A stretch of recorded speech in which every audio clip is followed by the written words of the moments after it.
Fantasy football fam, what's going on? This is Fantasy Football AF, and I'm your host, Mitchell Renz. I want to give a shout out to today's sponsor, Tavour. And if you guys want to drink awesome craft beer from all over the country, you guys need to go to Tavour.com.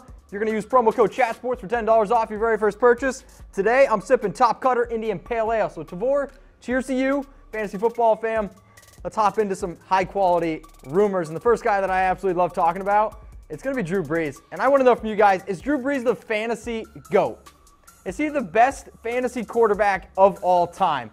Well, in case you live under a rock, Brees set the passing yard record on Monday Night Football against the Redskins. And I absolutely loved watching it. Drew Brees is my all-time favorite player. He's the reason why I wore number 9 in college.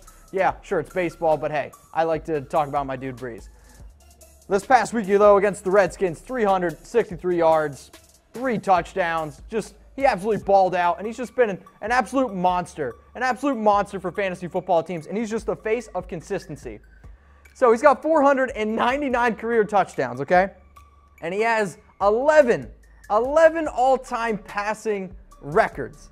That's bananas to me. Like, this guy has just been an absolute stud for such a long time, and he has the most 5,000 passing yard seasons. There's been 9 times a quarterback has thrown for 5,000 yards. Brees has done it 5. He's the only quarterback that's done it more than once. Drew Brees is an absolute monster of a quarterback. So I want to know from you guys, okay? Who is the greatest fantasy quarterback of all time? I want to know from all time. You can say, sure, guys like Tom Brady are probably in that conversation. Peyton Manning's a guy. Steve Young, from what my dad says. Cam Newton has definitely been pretty good with his legs. Michael Vick was good there for a few years. But who is the greatest fantasy quarterback ever? Throw in the comments below for me. It's Drew Brees. I got a man crush on Brees. He's been an absolute stud for me. He won me my first fantasy championship. So Brees, shout out to you, and shout out to Tavour for this craft beer. You guys can comment below. Who's the greatest fantasy quarterback ever? As I'm getting hydrated there, I want to say welcome back. Welcome back, Mark Ingram, because this man absolutely balled out on Monday Night Football. 16 carries, 53 yards, and 2 touchdowns. Sure, it put a dagger in the heart of Alvin Kamara owners, but hey, it was fun watching Mark Ingram come back, and he was running angry. Dude was running real angry. He was suspended those first 4 games, which is why he was running angry, and maybe he looked a little bit fresh, and I think that's one of the reasons why they leaned on Mark Ingram so much. So he had 18 touches compared to Kamara's 9. For people who aren't good at math, that's double. So the fact that he was getting all that work, hey, should Kamara owners, be worried that Alvin's now the Saints running back too? I'm going to say pump the brakes, okay? Pump the brakes on that. I still think Kamara is the more talented guy for that offense. But 6 carries, 24 yards, 3 catches, 15 yards. The touches again, right? I'm a guy who likes, I don't want to say I like touches. That sounds terrible. But he did have 9 touches compared to Ingram's 18, right? He's the #1 running back in fantasy football right now. And when a guy's only getting 9 touches, definitely a case to be worried. I get it. I just think this was one of those games. This game was about Drew Brees. This was about Monday Night Football. And it was the fact that there's no game tape yet on Mark Ingram. And Sean Payton was like, all right, I'm going to put out the freshest guy there. So that's what he did. He put out Ingram, and that's what it looked like to me. I wouldn't worry all too much. But guys, this show isn't just about me. And I want to know from you, okay? Starting right now, the moment that you watch this video, who will score more fantasy points the rest of the season? Okay? The rest of the season. I want you to type I for Mark Ingram or type K for Alvin Kamara. Who will score more fantasy points the rest of the season? For me, I think I know sign language. I'm going to throw up my K, and I'm going to type Kamara because I just think he's the more talented guy, and he's the guy that I absolutely love. Heck, I think you could say I'm drunk in love with Alvin Kamara because he also won me a championship last year.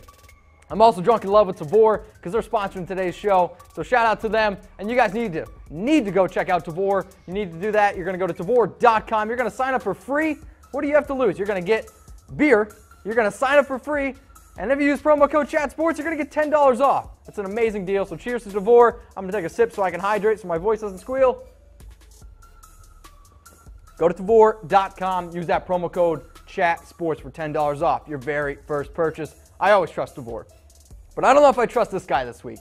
I don't know if I can trust a guy like Jared Goff against the Broncos this week. Now, Jared's been amazing. Jared's been a great quarterback. He's the #4 quarterback right now in fantasy, but he does play Denver week 6.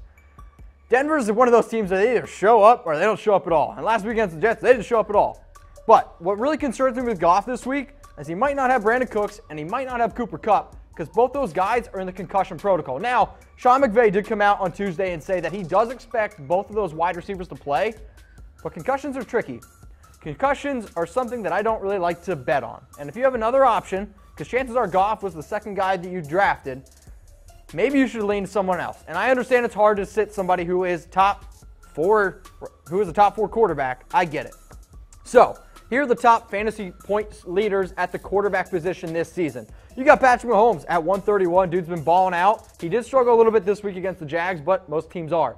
Drew Brees, hey, 126 there, QB2. Matt Ryan, he's been having a great season. Maybe the Falcons get their shit together. Jared Goff sitting there at 115, and then old reliable, Phillip Rivers, man. Phillip Rivers is on more of my fantasy teams every single year because he gets disrespected, and he just balls out. Imagine if he had Hunter Henry. That would be fun to watch. So, can you guys trust Jared Goff week 6?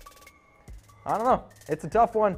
I want to see what comes out with Kupp, and I want to see what happens with Cooks. Because if both those guys aren't playing, I'll be honest, I'm probably not going to be starting them. One guy I can guarantee you're not going to start, it's Jay Ajayi, because he's out for the year. And I've been getting hit up a lot at MitchellRens365, and if you guys have questions, hit me up there. So Ajayi tore his ACL, and people are asking me, Mitch, who do I pick up? The Eagles play on Thursday Night Football. I need to know. I get it. Ajayi's been okay. I mean, he had 2 rushing touchdowns week 1, and then it's been kind of mediocre for the rest of the year. But that Eagles running back depth chart, guys, it's thin. It's really, really thin, and I don't really know if I even want anybody there. You got Sproles, who's, well, he's already banged up with some stuff going on. There's reports that the Eagles might try to trade for Le'Veon Bell now. I don't think it's going to happen, but the fact that those reports are even swirling, that could worry some people. So I think when you're really looking at it, it's between 2 guys. It's between Corey Clement and Wendell Smallwood. I don't really think Smallwood's all that great. Can you even be good with a name like Smallwood? I'm not sure. But Corey Clement's one of those guys who I think really kind of emerged, especially in the playoffs last year, in that Super Bowl, 4 catches, 100 yards, and that touchdown. If I had to say I want one guy on this Eagles backfield, I guess it's Corey Clement. But I'm not really excited about it because I think he's only okay. I think he's only an okay guy, and this Eagles team, they're struggling. And yeah, not really what I want to be a part of. I hope you guys want to be a part of this show because I really appreciate you guys weighing in. I love when you guys interact with me on Twitter and on YouTube and heck, even on Facebook. And I would definitely appreciate if you guys subscribe, youtube.com/chatsportstv. You guys can check out all our shows, and then you guys can check out Fantasy Football AF. So, shout out to you guys. Cheers to you, and cheers to DeVore for hooking me up with this craft beer.